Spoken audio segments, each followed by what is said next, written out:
Our daughter went off to university at the age of 18, and she was a bright, intelligent, very articulate young woman. Over the course of perhaps the next 3 years, we started to notice some changes in her. It was difficult to see them to start with. We didn't see her all that often, and phone calls were pretty rare. And when she wasn't studying, she said that she was working, so she always seemed to be really busy. So I started getting calls in the middle of the night, rather strange calls saying things like she'd had her purse stolen, or she'd lost her phone, that she was feeling really fed up and depressed, and also that she was having a lot of financial problems. So we, as loving parents, did what parents do and tried to help out. Tried to help her to arrange to see her GP or arrange to access psychological support. But gradually we realised that binge drinking was a really large part of her problem. She was on a downward course and it was gathering momentum. She'd become really unreliable at work. She would spend days at home in bed just drinking. She'd become very secretive and she lied all the time. She was angry and she was also depressed and suffering from panic attacks. But after another trip in the middle of the night to save her from a really serious situation, this time I think she'd taken an overdose, my husband turned to me and said, "You do know you can't go on like this, don't you?" And I was actually really shocked and angry because I thought it was part of my job description as a mother to try to save my daughter, to get her better, to put things right for her. Around that time, I was on the phone organising yet another appointment for our daughter, this time with local alcohol services. And the receptionist obviously recognised my distress and offered my husband and I a series of appointments with a psychologist. I think we had 8 appointments altogether, and during that time we were helped to recognise that we were becoming ill and depressed ourselves, that we'd lost all perspective, and that was actually quite detrimental to our son. We were unable to think about, talk about anything except our daughter, and he was really becoming quite excluded in all of this. We learnt techniques for communicating with our daughter in a very positive and understanding way. I learnt to write down what I wanted to say and to rehearse it, and then to pick my time of when to say it, as there's absolutely no point saying anything important to someone who's been drinking. Around the same time as this, I was searching for help online and I came across Al-Anon, which I'd never heard of before. We were able to search for a local meeting, and there was one in a town fairly near where we live on that same day.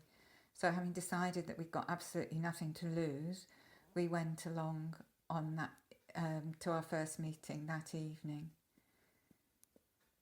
It was really interesting to meet people who had shared experience to us. We didn't feel judged, just supported. I have to admit that I went along hoping that somebody was going to give me the magic solution of how to get my daughter to stop drinking. And it took me a little while to realise that that's not actually how Al-Anon works. But we were given this really safe space in which to express our problems, and all these generous strangers gave us their experience. They told us what had worked for them. They described similar situations and how they had tackled them. We were also told that we hadn't caused the alcoholism. So that's a huge problem for any of us who are in this situation, that feeling of guilt that it's our fault.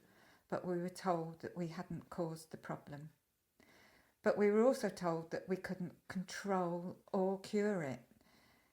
Now, I really needed to hear that because, as I've already said, I thought I'd got that power. So I came away from those meetings quite early on knowing that although I may be powerless over the alcohol, that I wasn't helpless. So we started to look at what we could change, and that basically starts with ourselves. That's all we can change is ourselves, our attitudes and our behaviours. We realised that we needed to work consistently together, and that also we had to give back responsibility of getting well to our daughter. Now that is just so difficult. That detachment from somebody else's life and actions is really, really hard. But we were encouraged that this was a really important part of what we needed to do. We stopped enabling her drinking by paying her debts. We stopped phoning work with an excuse when she was drunk or hungover. We stopped searching for bottles, and we gave her back her bank cards. In retrospect, I think she became really quite lonely as well at that time. Even though we were trying to do this with love, I think it was a very lonely process to go through. After a few months, she came to us asking for some help. She wanted to get sober. She was feeling so awful that she didn't feel she could go on in the same way. We gave her a list of useful organisations and telephone numbers, and from that list she chose the one that she felt suited her best, and she made the phone calls. She made the contact to start to make the necessary arrangements to get her on the road to recovery. It was by no means very easy or straightforward. My husband and I had to learn to stand back, remain calm, remain positive. We had to learn not to overreact if she relapsed. We had to learn how to encourage her to pick herself up again if she did relapse, to try and remember what she'd already learnt and to start again from there. After about 18 months, she reached the point when she'd had enough. She'd had enough of trying to control her drinking by herself, and actually she'd realised that she couldn't control her drinking. She had to stop completely. She realised that once she picked up the first drink, she couldn't stop. And she started to go to AA meetings every day, and from making that decision, she hasn't taken a drink again. The problem was that the uncontrolled drinking was only one symptom of our daughter's illness. And within just 6 months of her last drink, she was obviously losing weight. And she admitted to us that she'd been secretly struggling with an eating disorder since she was about 14. Now, I was devastated. I was devastated as her mother that I hadn't realised. She'd been living with us at home as an adolescent and I hadn't noticed.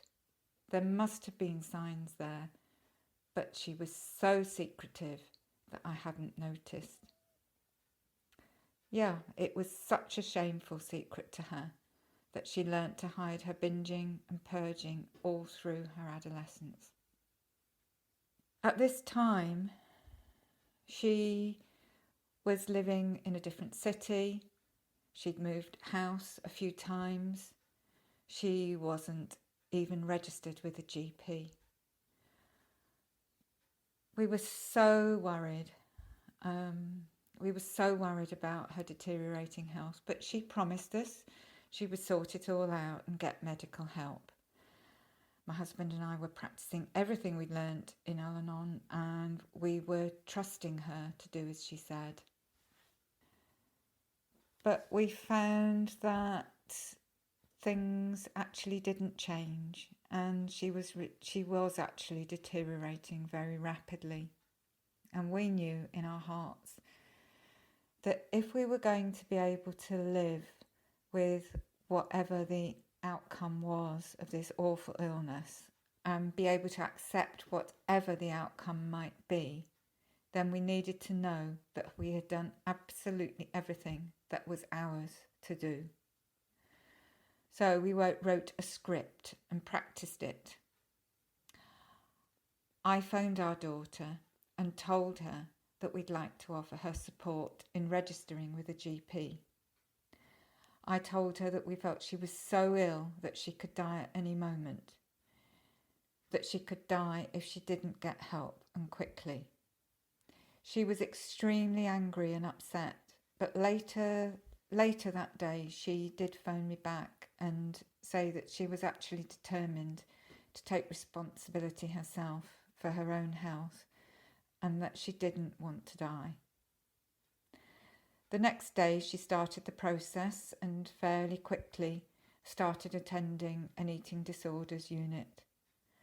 And over the next 6 months of going to the unit every day, she began to gain weight.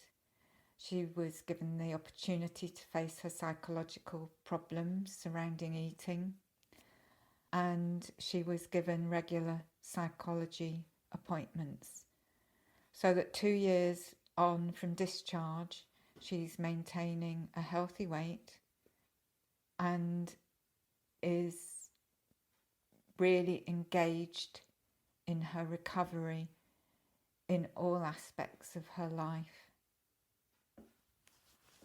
I don't believe, and actually more to the point, having talked to my daughter about her recovery, my daughter doesn't believe that she could have been constrained to seek recovery.